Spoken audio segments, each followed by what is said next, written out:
can we all acknowledge that not most women are whores? Okay, let's be clear about it. Probably not even a plurality. Okay, but some are.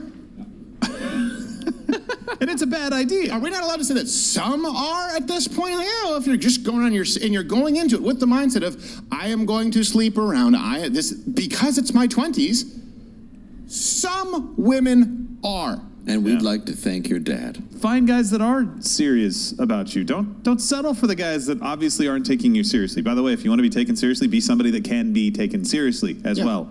You didn't quite look like that, but you're young, I get it. It's this baseline. of, well, we're in our 20s, so this is what we do. Something happens in college. I was in college, so I, was getting ripped all the time. Look, I drink. I'm not someone I don't drink a lot. I have no problem with people who drink. I have no problem with people who do these things responsibly. But to say, well, the baseline is if you're in college, it's 4 years of glorified alcoholism, it doesn't have to be that way. Right. And this is perpetuated by, of course, the entertainment industry saying, well, this is what women should do in your 20s. This is what you should do in college. No. You can make good decisions at any point in your life. And they're so dumbfounded. I was like, is that what? No, that's not what we mean. Well, what do you mean? I mean, have a bunch of relationships and sleep with a lot of guys. Okay, here's the issue. And I will say it is a double standard when people say, why am I a slut if I do this and men aren't? Okay, that is true. Here's why. You're the gatekeeper. Your set point, women, you control access to sex, right? Because your natural set point is no, I don't know, prove your worth. A man's natural set point is please. So you are the rate limiting factor. Take advantage of it. We've tried to empower women by stripping them of something with which they're powerful. The ability to pick a suitor. You've given it away. Yeah, you have value. Yes. You have inherent value. Yeah, that you can use. Like if I ever hit rock bottom, I just can't go out and sell myself. No, you can't. No. I can. It's just going to be to other men. Yes, exactly. Sweet. Your guys' reaction to that? There's a few things there. There's the double standard stuff. There's promiscuity, et cetera, et cetera. I did like how he said, women have value. I think a lot of times, sometimes you don't realize, your value as a woman and, how kind of, powerful you are. And, it's your choice on how you want to use that power, especially being a young woman, too. It was interesting. I was talking to my dad. Me and him have, a lot of discussions. And he was telling me, he's like, you don't even know how much value you have as a young woman. He said you are probably one of the most valuable things on this, earth right now. And he's like, your dad is a fucking legend. What are you, what's your, ethnicity? What's your background? I'm Latina, but I'm, super mixed. So, he's, Mexican. Okay. And, we're just super mixed, but... So, but he's, kind of more traditional. Yeah, he's very traditional. I would say I'm traditional, too, but like I said, I believe, it's your choice. But it was really interesting the way he worded it to me, and it really, kind of affected me. I was like, you're so right. He said even just, biologically, your value, there's rich men who want to wife you. They want to pay for you to have their kids. And I was like, that is really true. And I think as a woman, you need to recognize your value, whatever that means to you. No, that's a really good point. And that's a good point that he made in the video, that women, you're born with your value. So in the sense that you do have a sort of inherent value that men do not. So you could make money just by, if you wanted to be a surrogate, or even if you, the example he gave was prostitution. If you hit rock bottom, just everything, you fucked your life up. You could still sell yourself. Not great. Us dudes, I don't know, Luke's pretty handsome. He could probably get away with it. We can't just... I couldn't sell myself on the street. Yeah. Sure you could. You think? Let's go you try. Think? Yeah. Can I be the pimp though, and I make the earnings? What cut? That should what be your next cut? prank show, going up to girls and being like, "How much money would you pay to get with me?" And seeing Oh yeah, they'll say zero for sure. I'll get fucking roasted for sure. But did you want to come in on the reaction to the video? There was a lot going on there. The one thing I was thinking about right now is just the way he said that women are the gatekeepers, or we have that decision to be no or maybe or yes, and men are just please.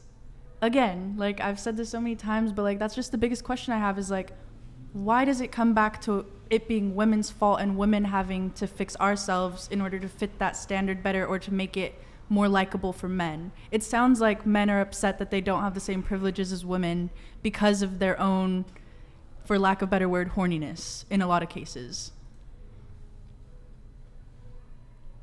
Wait, what? Like, it just sounds like a bunch of men complaining about women like not being good enough and stuff. But so just to clarify my question, so you disagree that women are the gatekeepers to sex? I'm not disagreeing with it. I'm saying it's true, but I'm just saying, like, why does it have to come back to us needing to fix ourselves to do better for us? Like, why do we need to?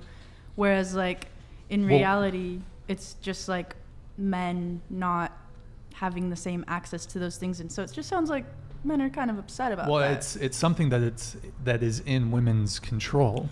If women are the gatekeepers, but who made us the gatekeepers? Like, men have women own are the selectors. biological. Women are the selectors. So as far as I'll let you come in just a sec. So women are the gatekeepers. You choose.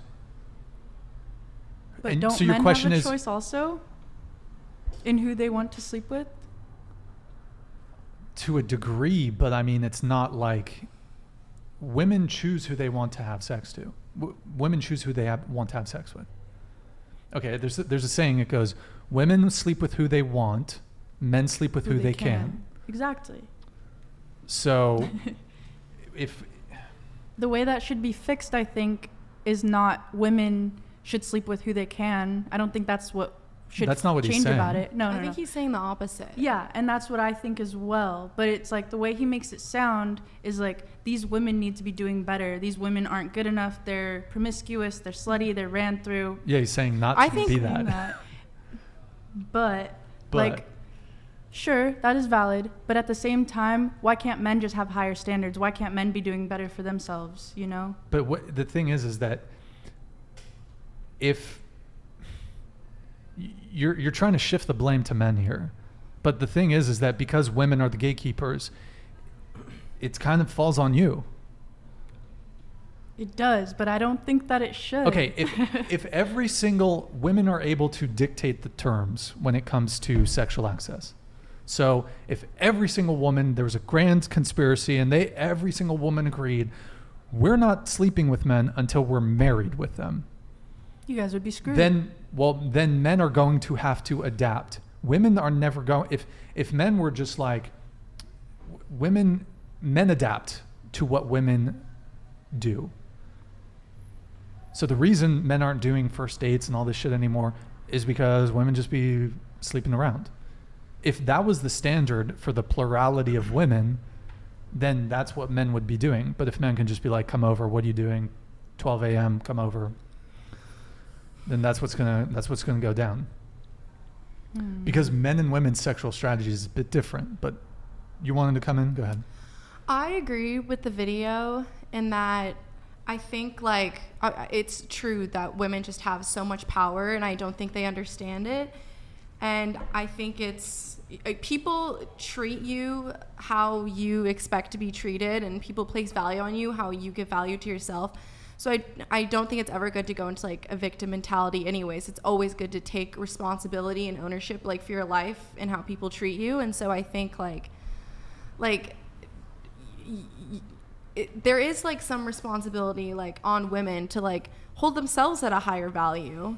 And like I think women should have more appreciation for how much power they have in terms of like being gatekeepers, and that they can make men do a lot of things because they hold like so much power there. And I think it is like, I think just shying away from that responsibility isn't really helping anyone. I think it's like incredibly empowering to like own that responsibility of, okay, I'm going to be in control of like how I'm treated. Interesting.